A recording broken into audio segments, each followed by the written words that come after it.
우리 정보통신의 발전 때문에 우리 삶에 편안한 것들이 참 많이 있습니다. 저도 아직 기억이 난 것이 있는데, 처음 전화기 들어왔을 때 돌려서 몇 번 바꿔주세요 하면 몇 번 이렇게 연결이 되면 우리가 서로 대화를 통해서 소식을 주고받고 했습니다. 어떻게 선을 통해서 소리가 전달되고 또 우리의 뜻을 이렇게 오고 갈 수 있을까, 참 신기하기도 했고, 또 그런 발전이 지금은 뭐 엄청난 또 다른 통신의 발전으로, 통신수단의 발전으로 전개되어졌습니다. 꽤 오래된 수십 년 전의 일입니다. 시골에서 목회를 했던 목사님이 저한테 우스우면서도 또 조금 답답한 그런 말씀을 좀 하신 적이 있습니다. 이 목사님은 도시에서 사시다가 오셨고, 시골로 부임하셔가지고 목회를 하다가 이 팩스에 대한 필요성을 갖게 됐습니다. 이런 팩스 아시죠? 지금은 잘 쓰지 않습니다. 그러나 전화기 그 이후에 팩스는 우리가 편지를 주고받고 하는 그 위에 단계의 통신기구 발전이었습니다. 그래서 장로님에게 팩스를 우리에게 좀 샀으면 좋겠다. 당시에도 그 팩스가 이렇게 사고 또 월 사용료 내는 게 그렇게 작은 것은 아니었습니다. 설명을 하기 시작합니다. 이 목사님이 아주 애를 먹으셨대요. 팩스라는 기계가 있는데요, 우리가 옛날에는, 지금은 이렇게 편지로 해서 붙이고 받고 하는데, 지금은 바로 갖다 집어넣어서 상대방의 그 번호 누르면 칙 들어가서 조금 있으면 저쪽에서 똑같은 이 편지를 받게 됩니다. 그랬더니 이 장로님은 그 시골에서만 자라셨습니다. 그리고 이런 기계에 대한 이해를 갖지 않으셨습니다. 깜짝 놀라시면서, 아니 어떻게 기계에다가 종이를 집어넣어가지고 조금 있으면 상대방이 똑같은 문서를 받을 수 있겠는가, 아주 신기해 하시더라고요. 어쨌든 신기한 것까지는 좋았는데, 이해가 되지 않고 문화적 차이가 있다 보니까 이 목사님이 장로님을 설득하느라고 아주 고생을 많이 했대요. 몇 주 동안에 이게 왜 있어야 하는지, 이게 있으면 우리 교회가 편리한 거. 그래서 나중에는 사긴 샀다고 그럽니다. 근데 너무 힘들었다고, 자기가 너무 힘들었다고. 문화적 차이죠.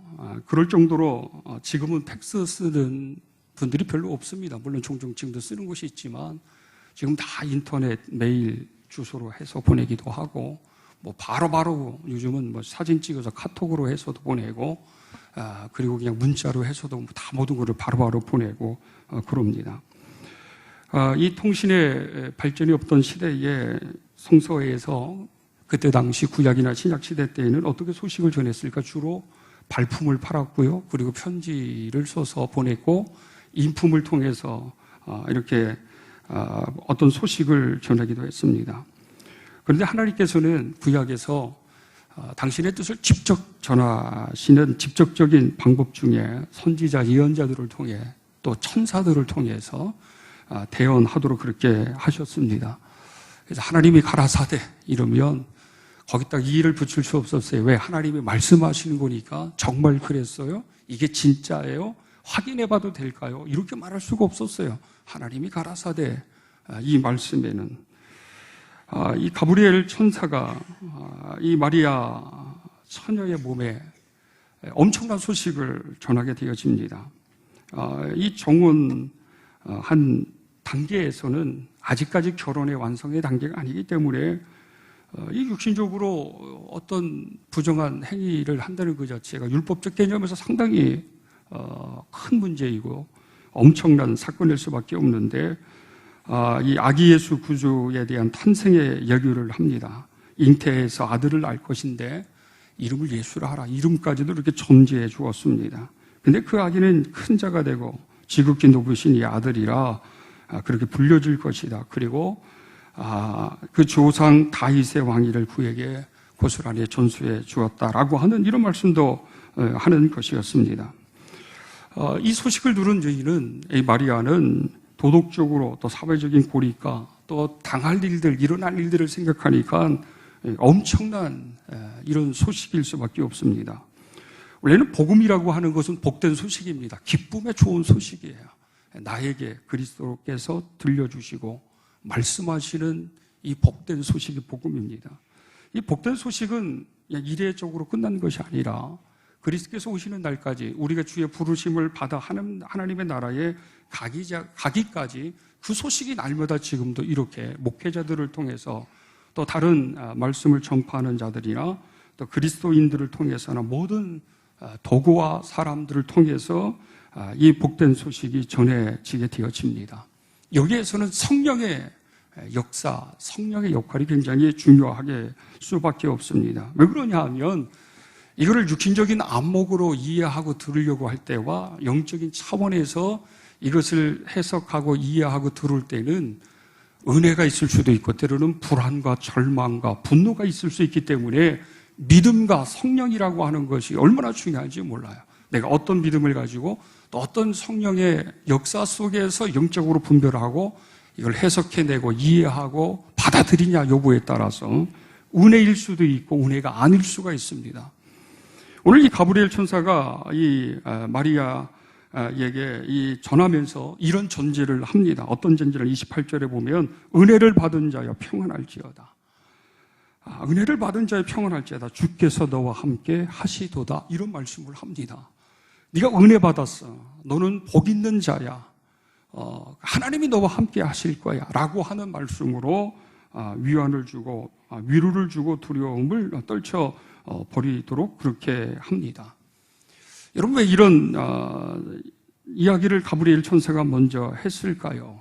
이 복음이라고 하는 것은 우리에게 복된 소식, 기쁨의 소식이기 때문에 좋은 거예요. 나쁜 것이 아니에요. 때로는 물론 이 복음의 울림이 하나님의 말씀이 죄의 그늘 속에서나 죄를 인식하게 될 때는 심한 찔림과 그리고 두려움과 갈등을 일으키게 하지만 근본적인 목적은 그것이 아니라 그것을 통해 회개해서 죄의 자유함을 얻어 평안을 얻고 생명의 풍성함을 얻기 위한 목적으로 성령의 역사하시고 말씀이 선포되어지지 완전히 우리에게 감당할 수 없는 심판을 통해서 두려움으로 끝을 나게 하는 이런 목적으로 성령은 역사하지 않으십니다.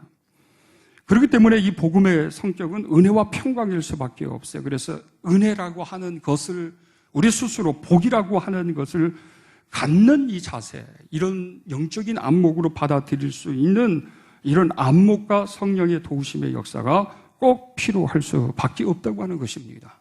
이렇게 생각할 수 있습니다. 왜 하필이면 접니까? 내가 아니도 다른 사람일 수 있잖아요. 왜 하필이면 접니까? 우리는 어떤 하나님께서 우리에게 요구하시는 뜻, 하나님이 우리를 통해, 우리 교회를 통해 무엇인가를 하시려고 할 때 은혜적 관점으로 볼 수도 있고 은혜적 관점이 아닐 수도 있어요. 육적인 안목으로 볼 수 있고 영적인 그런 안목으로 볼 수가 있어요. 믿음에 따라 성령의 역사에 따라 달라질 수가 있습니다. 마리아에게 있어서 처음 들려진 복음은 아직까지도 이게 기쁨의 좋은 소식이 아닙니다. 충격적인 그런 소식일 수밖에 없습니다. 나는 아직 처녀의 몸으로 더군다나 남자를 알지 못하는 상황에서 나에게 다른 사람의 아들이 잉태된다고 하는 이 사실을 이게 누가 쉽게 받아들일 수 있겠습니까? 그런데 이게 은혜래요. 그런데 이게 복이래요. 그런데 이게 하나님의 뜻 가운데 속에서 이루어져야 될 일이라고 하는 것입니다. 순간적으로 그에게 찾아온 감정에서는 불안과 절망과 때로는 어떻게 감당할 수 없는 이런 여러 가지의 복잡함이 그를 지배하게 되었습니다. 그러나 그런 지배는 잠시뿐이었고 왜 은혜인지, 왜 그것이 복인지에 대한 것들을 정확하게 그렇게 말씀을 하고 있습니다. 여러분, 하나님의 말씀은 날마다 우리에게 은혜와 평강을 주는데 은혜와 평강이 되기까지는 때로는 날쌘 검처럼 우리의 심령을, 우리의 죄악을 들춰내기도 합니다. 그리고 어떨 때는 그것 때문에 고민하고 더 어떻게 해야 될지 모르게 할 때도 있습니다. 그런데 결국은 믿음으로, 성령으로 그것을 영적인 차원 속에서 정리를 하고 아멘으로 화답하는 순간 속에서는 그 말씀이 은혜일 수밖에 없습니다. 이 동정녀 탄생에 대한 이 마리아의 이 사건은 진보적인 신학자들 중에 이걸 신화적인 얘기로 가르치고 말이죠. 이걸 다르게 해석해서 희한한 교리를 만들어서 문제가 되는 경우들이 종종 있었습니다. 우리 교단의 신학대학에서도 저 아래에 있는 신학대학에서 어떤 교수가 이 사건에 대해서 잘못된 해석을 통해 많은 구설수와 문제를 야기시킨 경우도 있었습니다.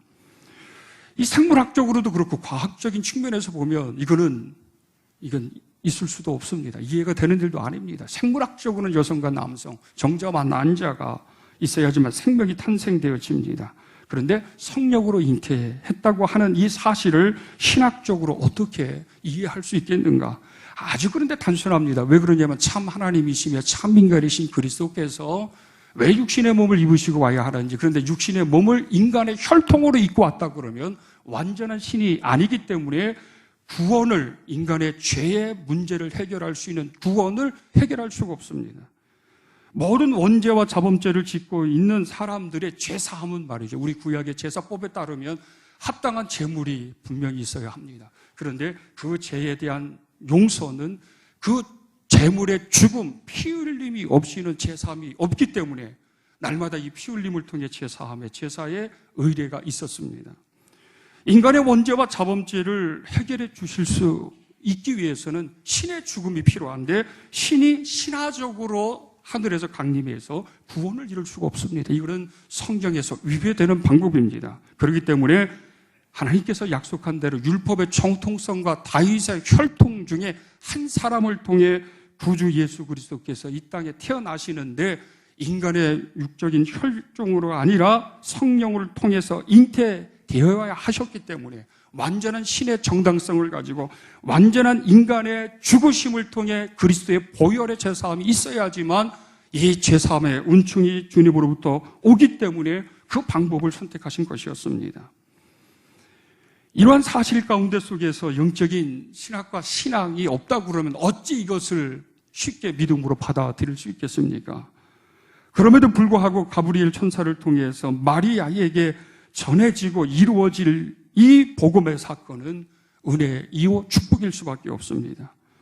이제는 어떤 인간적인 생각으로서가 아니라 하나님의 말씀으로 울림이 오고 그 울림이 의 심령의 변화 가운데 점점 큰 믿음의 확증 가운데 순종으로 나갈 수밖에 없습니다. 그러므로 날마다 이 복음은 우리 심령과 우리 공동체 가운데 울려져야 합니다. 들려져야 합니다. 육적으로 들리는 것이 아니라 영적으로 들려져야 되고 울려질 수 있어야 된다고 하는 것입니다.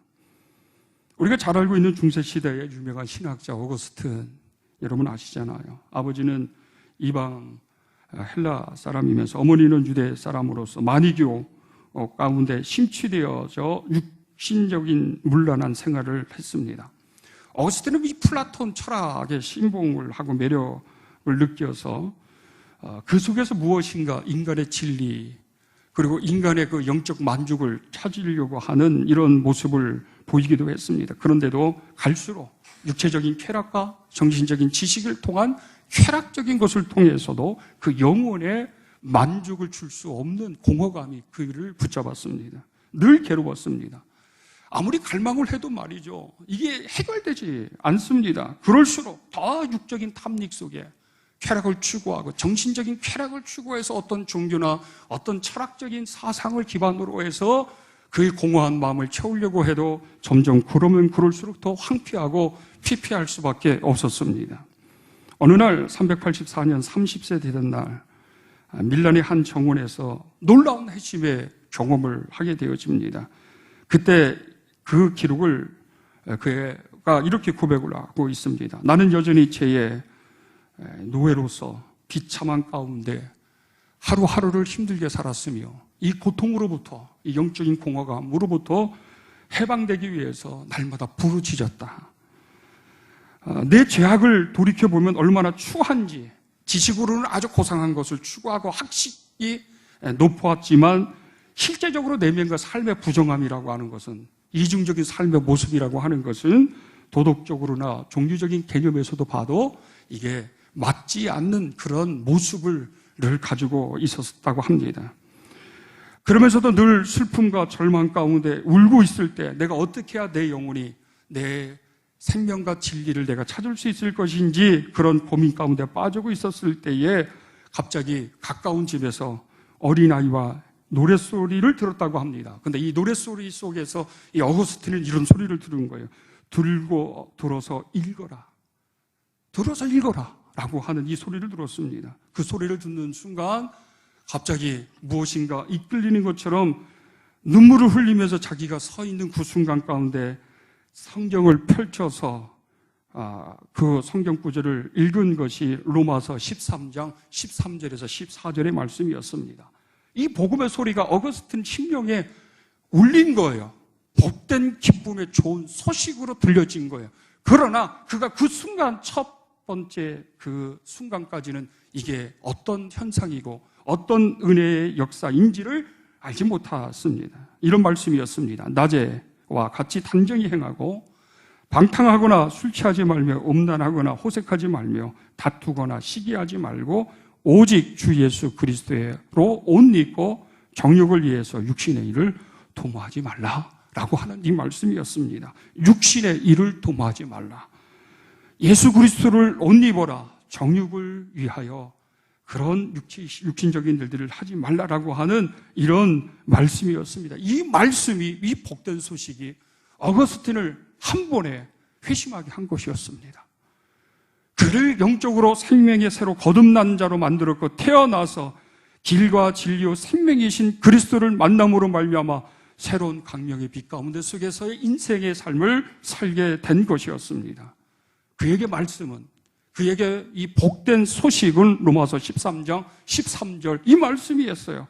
이 울림이 어거스틴만 그런 것이 아니었어요. 칼빈, 바로트, 유명한 신학자들이나 목회자들은 그가 어떤 회심을 통해 하나님의 그런 복된 소식을 전하는 자로 세워지고 또 하나님의 복된 소식 속에 은혜다, 복이다, 영광이라고 하는 고백을 할 수 있었던 것은 이 하나님의 복음은 날마다 우리에게 은혜를 주고 우리에게 복을 선사하고 평강을 주기 때문에 그런 것이었습니다. 육신적으로 생각하면 절대 고백이나 확증을 할 수 없고 받아들일 수 없습니다. 여러분 어떻게 생각하십니까? 성령은 날마다 하나님의 말씀을 통해 목회자들을 통해 믿는 자들을 통해 어떤 계기 속에서 우리에게 복음의 구원의 좋은 소식을 전하고자 합니다. 그래서 그 속에서 은혜자로 세워주기를 원하시고 그 속에서 복 있는 자로 세워주기를 원하십니다. 그래서 하나님의 사용하신 것은 통로로 도구로 사용하실 때가 얼마나 많이 있는지 모릅니다. 제가 어제도 이런 경험을 했습니다. 성령의 역사 속에 되어지는 일들. 저녁에 이제 우리 아이 돌봄이 위탁 사업이 올해로 종료가 되기 때문에 우리 선생님들 회의 속에 초청을 받아서 마지막으로 식사라며 인사를 하는 시간이 있었습니다. 마지막으로 이제 가서 식사를 하기 위해서 다 앉았습니다. 아이 돌봄 선생님도 앉았습니다. 거기에 예수 믿는 사람, 안 믿는 사람도 있었습니다. 근데 제가 마음속에 서서히 하나의 걱정이 들어왔습니다. 식사 기도를 하고 시작을 해야 되는가? 아니면 그냥 알아서 하고 시작을 해야 되는가? 왜 그러냐면 국가에서 행하는 일들에 종교적인 것들이 이렇게 들어가다 보면 이게 민원이 들어가면 이게 좀 골치 아픈 일들이 생기기 때문에 내심 목사지만 식사 기도를 내가 해야 되는가? 아니면 그냥 두리뭉실하게 넘어가서 그 다음 순서대로 그냥 우리 담당 선생님이 그렇게 일을 해야 되는가? 이런 고민에 빠지고 있었습니다. 가만히 앉아 있었습니다. 그리고 다 자리에 좌석을 하고 식사를 하는 순간에 우리 담당 선생님이나 여러분들이 이런 얘기를 하는 거예요. 목사님, 기도해 주셔야 되잖아요. 제가 그 얘기를 듣는 순간 머리가 띵했어요. 나는 목사인데 내가 기도를 해야 되느냐 말아야 되느냐. 인간적인 생각과 영적인 생각, 종교적인 신분에서의 내 생각 이런 것들이 왔다 갔다 하는데 우리 모든 사람들이 말하는 것은 센터장으로 본 것이 아니라 목사님으로 본 거예요. 목사님 기도해 주셔야 되잖아요. 여러분 성령께서 하시는 일 아니겠습니까? 성령께서 우리에게 날마다 어떤 사건과 상황 가운데 속에서 은혜 주시기 위해서 하나님의 거룩한 뜻을 보여주시기 위해서 때로는 하나님의 영광을 드러나게 하시기 위해서 도구를 통해 통로로서 그 역할을 하고 계시는데 마리아가 그런 도구입니다. 마리아가 그런 통로입니다. 그런데 이게 육신의 안목 가운데 속에서 믿음이나 성령의 역사라고 하는 사실을 인식하지 못하면 이거 받아들일 수가 없습니다. 엄청난 사건일 수밖에 없습니다. 이거 이해도 안 되는 것입니다. 어떻게 남자를 알지 못하는데 어떻게 내가 아들을 잉태할 수 있을까? 그리고 어떻게 내가 이것을 앞으로 감당할 수 있을까? 당해야 될, 일어나야 될 일들이 율법적으로 주변에서나 가정에서나 가문에서나 엄청난 일들이 뻔하게 일어날 것을 지리짐작할 수 있는데 어떻게 이것이 은혜고 복이 될 수 있겠냐 이 말입니까? 근데 복음은 우리에게 날마다 은혜로 다가오게 됩니다. 복으로 다가오게 되어집니다. 하나님이 나를 도구로 사용하실 때, 하나님이 나를 어떤 우리 교회를 통로로 사용하게 되어졌을 때 육신적인 안목으로 볼 것인지 영적인 안목으로 볼 것인지 복음의 기쁨의 좋은 소식으로 그것을 내가 들어야 할 것인지 아니면 복음의 좋은 소식이 아닌 것으로 듣고 오해하고 절망하고 불안하고 낙담해야 될 것인지 이것은 모든 사람들의 믿음, 모든 사람들이 그 믿음으로 역사하는 성령의 역사가 아니고서는 불가능하다고 하는 것입니다. 여전히 하나님은 우리와 함께 하시기를 원하시는 하나님이십니다. 그래서 임마누엘의 하나님이라고 그러십니다. 여전히 하나님은 우리를 구원해 주시는 구원자이십니다. 그래서 예수를 구원자라고 그렇게 이름을 명명했습니다.